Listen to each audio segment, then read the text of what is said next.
죄와 어둠에 갇혀 살다가 영원한 사망으로 들어가는 것이 사람의 운명입니다. 빛이신 예수님은 그렇게 어둠 가운데 있는 우리들을 구원하시려고 어둠 속에 들어오셔서 사람들로 하여금 볼 수 있고 또 하나님을 믿을 수 있도록 자신을 계시하십니다.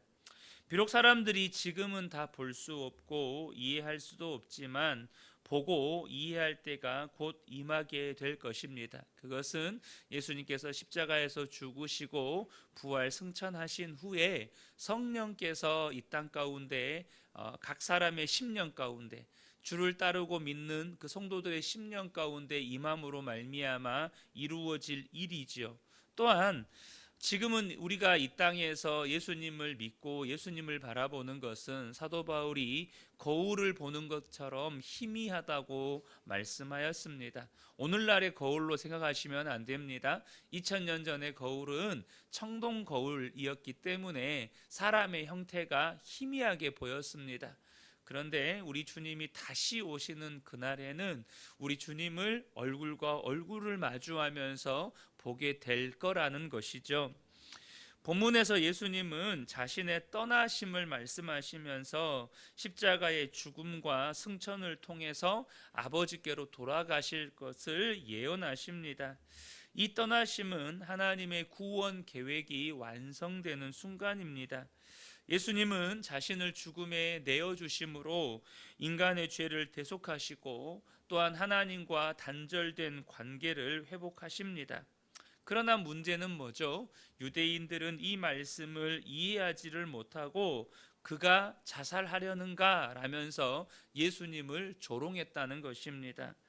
메시아의 위대한 구원의 여정을 이해하지도 깨닫지도 못한 자들이 그분의 그 위대한 죽음을 조롱하고 있다는 것이죠.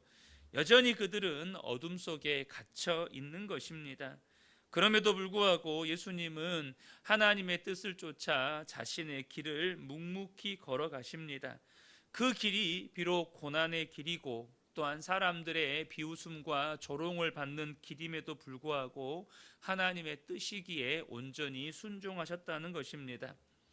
여기에서 우리가 먼저 발견하게 되는 것은 우리가 하나님의 뜻에 순종하려고 할 때 우리를 지지하고 축복하고 격려하는 사람들만 있는 것이 절대 아니라는 것입니다.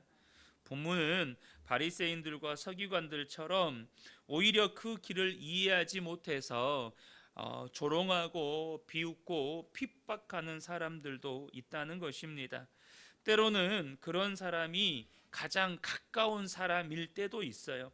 그래서 예수님께서 이런 말씀을 하셨습니다. 마태복음 10장 35절 36절을 보면 내가 온 것은 사람이 그 아버지와 딸이 어머니와 며느리가 시어머니와 불화하게 하려 함이니 사람의 원수가 자기 집안 식구리라. 아버지와 아들이 딸이 어머니와 또 며느리와 시어머니가 불화한다는 말이 무슨 뜻입니까?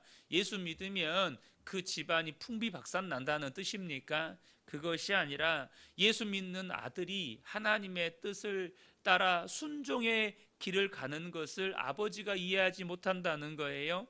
딸이 그 길을 하나님의 말씀에 순종하는 것을 어머니가 이해하지 못하고 며느리가 하나님을 섬기고 예배하는 것을 시어머니가 이해하지를 못하니 비웃고 조롱하고 핍박하는 일이 벌어진다는 것이죠. 저 역시 이렇게 예수님을 믿고 하나님의 부르심에 확신을 갖게 되고 이렇게 주의 종의 길을 가기로 결단을 했을 때 당장 저를 누구보다도 사랑하시는 저희 어머니부터 반대하셨습니다. 저희 어머니가 제가 이 길을 갈 거라는 것을 알고 계셨대요. 모르는 게 아니었대요. 제가 어렸을 때 그냥 아무것도 몰랐을 때 어머니한테 이렇게 목사가 되겠다라는 말을 했을 때 그냥 어머니는 그 말을 마음에 담아두기만 하셨대요.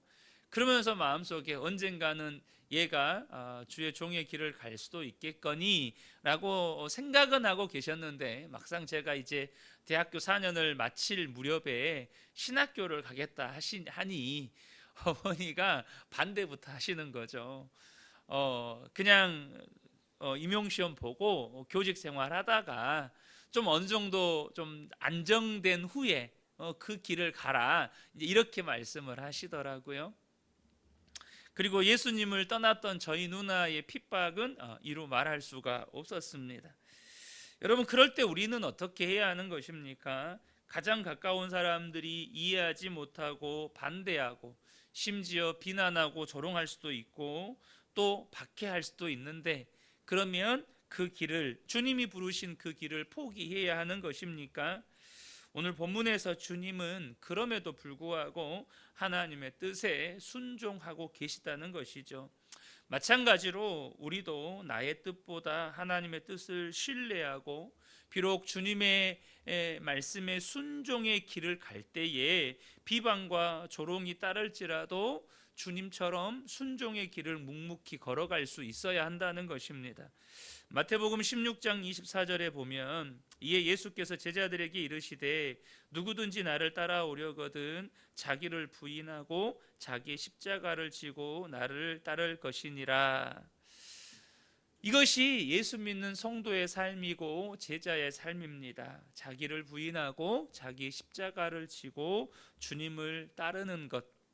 그런데 우리가 이 대목에서 우리가 정말로 놓치지 말아야 할 것은, 우리가 따르는 예수님은 그런 우리를 그냥 고아처럼 내버려 두지 않으시고 다시 오셔서 영원한 생명으로 인도하시는 분이시라는 것이죠.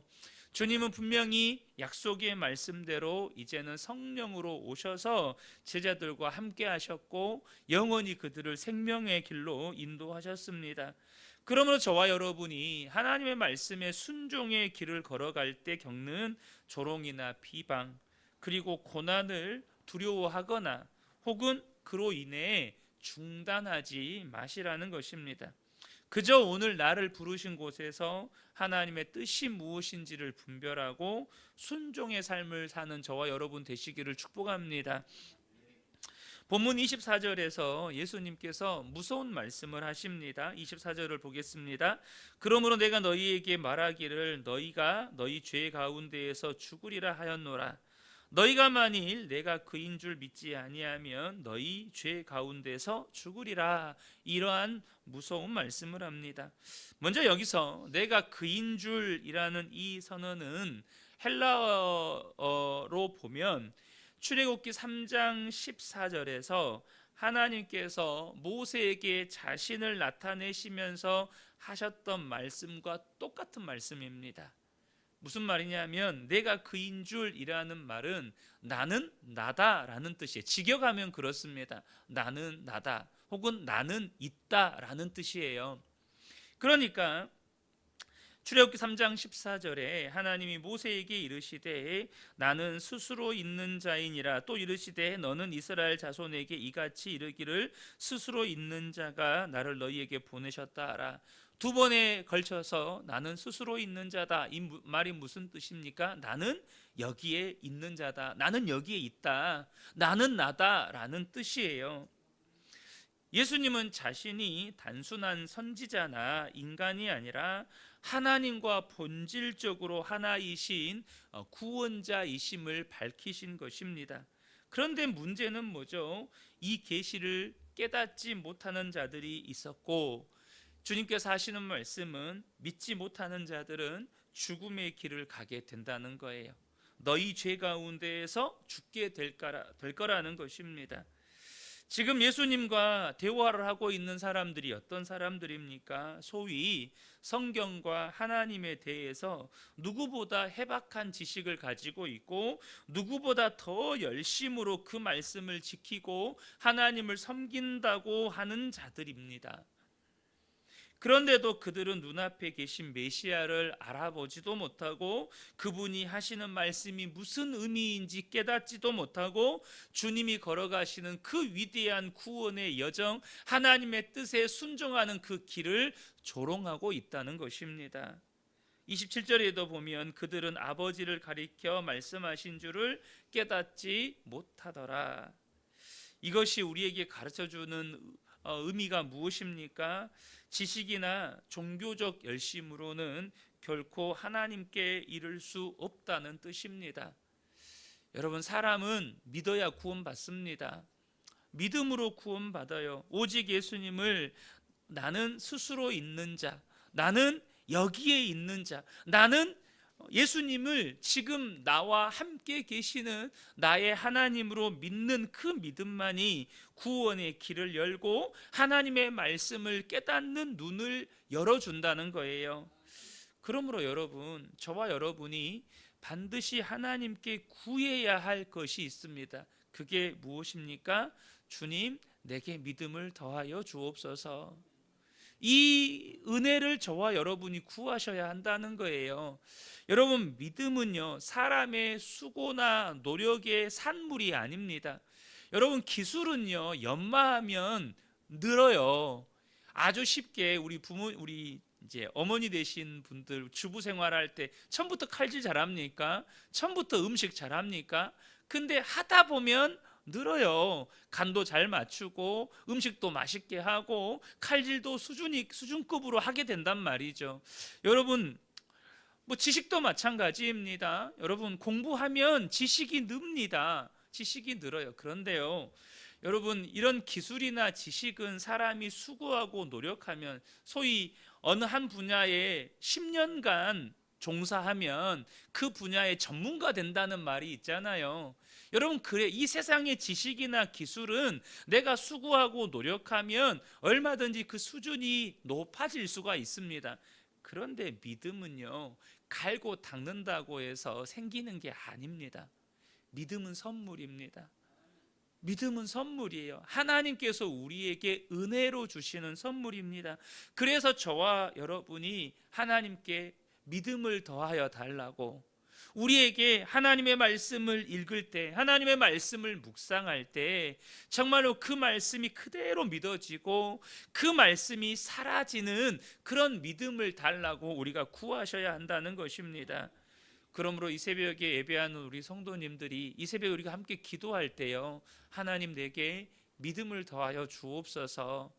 현재의 믿음에 머물러 있지 않고 단순히 정말로 예수님께서 십자가에서 내 모든 죄를 사하시고 내 죄가 사함 받았다, 여러분, 그것을 믿는 것도 정말로 위대한 겁니다. 왜요?